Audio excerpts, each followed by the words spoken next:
di hari kiamat nanti akan ada dua fariqain, ada dua golongan di akhir zaman nanti.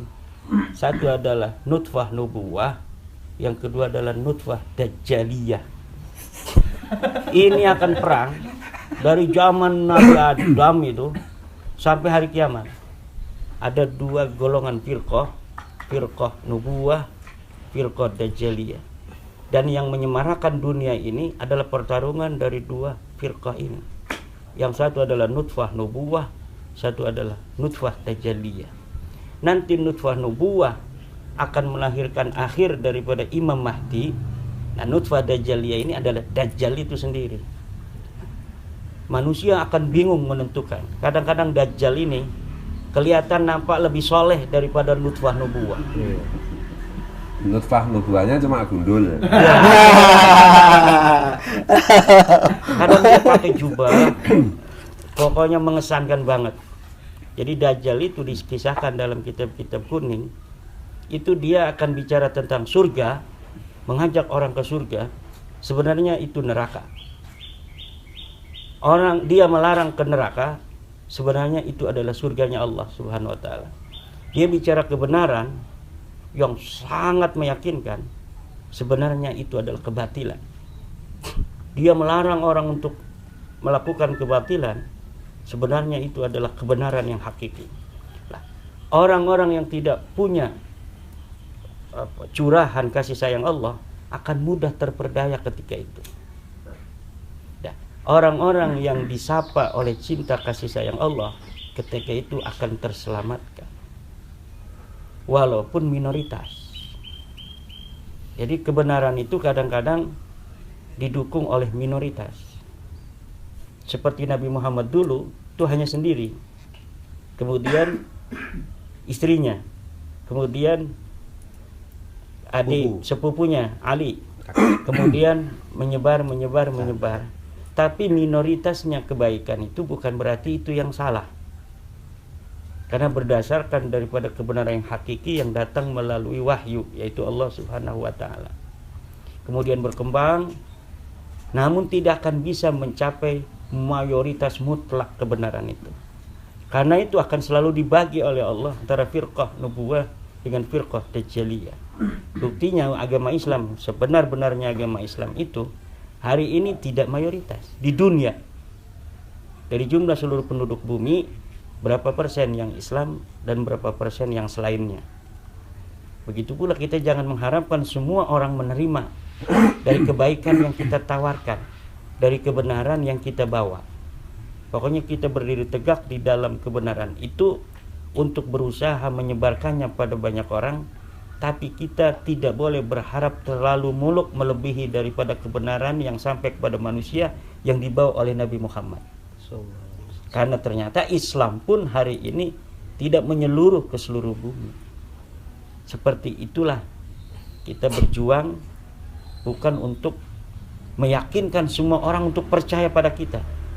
Tapi pertama yang harus kita pegang adalah kepercayaan yang dalam dari diri kita sendiri, untuk membawa sebanyak-banyaknya orang untuk mengikuti kebenaran ini, bukan mengikuti kita. Jangan sampai kita membawa kebenaran, kita yang ingin diikuti. Ketika kita membawa kebenaran, lalu nama kita harus selalu disandingkan dengan kebenaran itu, maka itu kita bukanlah seorang pejuang. Jadi ketika kita membawa kebenaran, setelah kita memperlihatkannya, menyajikannya kepada khalayak, maka terserah apakah nama kita akan dibawa dalam kebenaran itu ataupun tidak.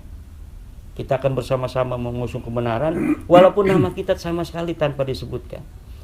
Itulah seorang pahlawan dan pejuang yang hakiki. Nutfah dajjaliyah itu selalu talbisul haq bil batil gitu. Itu problemnya kan di situ. Itu. Ya itulah ibarat kata serigala berbulu domba.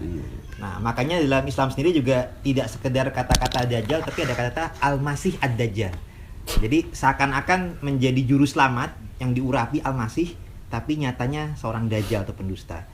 Dan ini luar biasanya lagi, seorang ulama eskatologi, Syekh Imran Hussein, itu sudah menafsirkan, kan dalam tokoh-tokoh akhir zaman itu, kalau tokoh ininya Dajjal, ada lagi tokoh pengikutnya itu Yajuj Majuj. Nah, itu beliau menafsirkan tuh ternyata Ya'juj Ma'juj ini golongan bangsa-bangsa yang mengikuti Dajjal itu merupakan berasal dari Kaukasia. Nah, ini yang kami prihatin gitu. Karena Kaukasia ini merupakan terah-terah yang pernah juga muncul Nazi, Perang Dunia Kedua, tipikal-tipikal rasis gitu. Bahkan di Nusantara ini kita juga dengan hasil tes DNA menjadi tahu bahwasanya di bangsa kita ini ada terah Kaukasia yang berjubah agama, kemudian mau mendominasi umat kita, minta dihormati, mengaku cucu Nabi, kemudian merendahkan bangsa kita, merendahkan kalangan pribumi, merendahkan para kiai-kiai Nusantara dengan menyatakan berguru pada kalangan mereka yang bodoh itu lebih utama daripada berguru kepada 70 kiai yang alim. Ini sudah merupakan penyesatan. Dan juga mereka di ulama-ulama yang sebelumnya hadir itu pun didustakan, tidak ada lagi keturunannya atau hanya keturunannya yang garis perempuan saja, yang artinya mereka memutus keluarga pendakwah Nusantara seakan-akan yang asli hanya mereka saja. Nah, setelah tes DNA ternyata kebukti mereka lah terah Kaukasia. Nah, ini perlu kita waspadai, jangan-jangan mereka oknum-oknum Dajjal, Ma'juj. Ini nyuwun sewu tafsirannya dari kajian genetika dan juga. Jadi kalau masalah genetiknya, kalau bermasalah atau misalkan nggak setuju sama pendapat yang kami sampaikan, itu silakan gugat sendiri karena itu ada resmi tercatat juga di jebisdna.net, familytreedna.com, dan tafsiran tadi juga itu yang masalah Kaukasia tadi pendapat dari seorang ulama eskatologi Syekh Imran Hussein ya.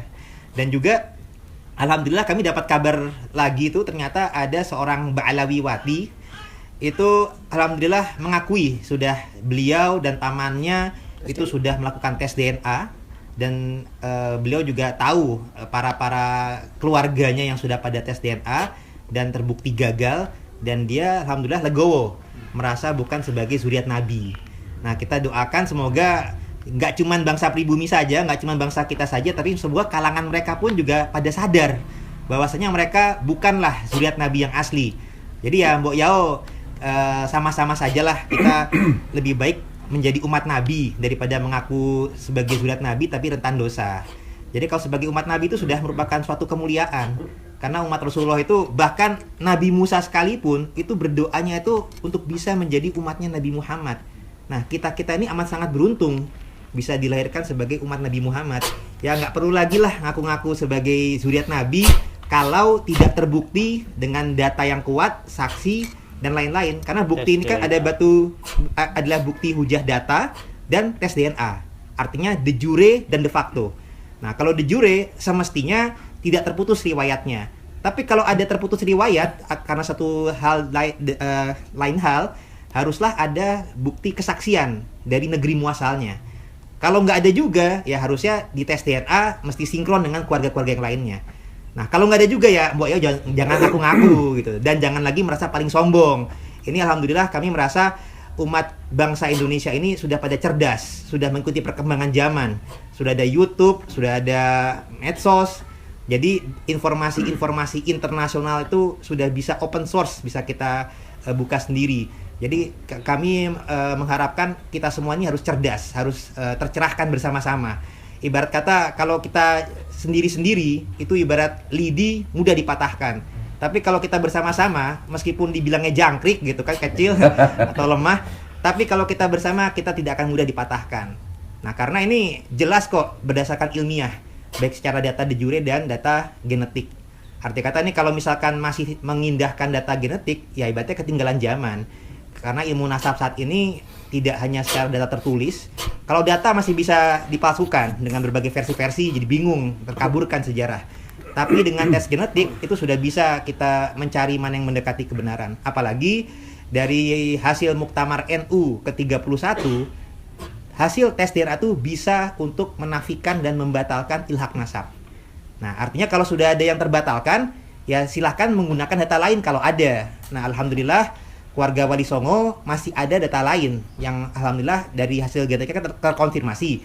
Versi yang muasal Yaman saja yang ternyata salah. Nah, versi muasal Yaman itu kita gantikan dengan versi data lain yang alhamdulillah sudah mendapatkan kesaksian isbat nakib alul balad muasal daripada leluhurnya. Karena kan kalau Wadi Nusantara ada yang berasal dari Maghrib Maroko, ada yang berasal dari Bukhara Uzbekistan atau Samarkand. Nah ini alhamdulillah sebenarnya kalau keluarga Wali Songo karena mengalami masa-masa penjajahan, wajar kalau kemudian ada data yang beda versi, yang dulu itu dianggap lemah gitu, dianggap abu-abu lah keluarga Wali Songo. Apalagi wajahnya udah nggak terlalu ada pesek gitu ya. Tapi itu sebenarnya merupakan semangat dakwah egaliter daripada pendahulu. Karena kita berdakwah itu bukan rasis, merasa yang paling tinggi, paling sombong, paling Arab, tapi justru berdakwah itu adalah rahmatan lil alamin. Kita sama-sama mengajak umatnya Nabi ke surganya Nabi. Kita berasimilasi, kita berakulturasi, kita saling saudara dan saling berbagi keberkahan. Sehingga egaliter yang diajarkan oleh Rasulullah, tidak ada pengkastaan. Nah, kalau yang golongan sana kan merasa sebagai rasis yang paling asli, keluarganya pun nggak mau dinikah dengan yang lain, harus dengan sesamanya saja, ternyata palsu. Nah, itu yang kita harapkan mereka semoga juga tersadarkan. Apalagi sudah ada yang balawati yang sadar, moga-moga kesadarannya bisa menular kepada yang lain, sehingga semoga kedepannya tidak ada lagi penjajahan kultural dan doktrinal kepada bangsa kita. Kita semua sederajat, yang mulia di sisi Allah adalah dari ketakwaannya, bukan dari nasabnya. Dan kalau mau diangkat derajatnya oleh Allah, maka berimanlah dan berilmulah. Karena janji Allah itu, Allah akan mengangkat derajat orang yang beriman dan berilmu.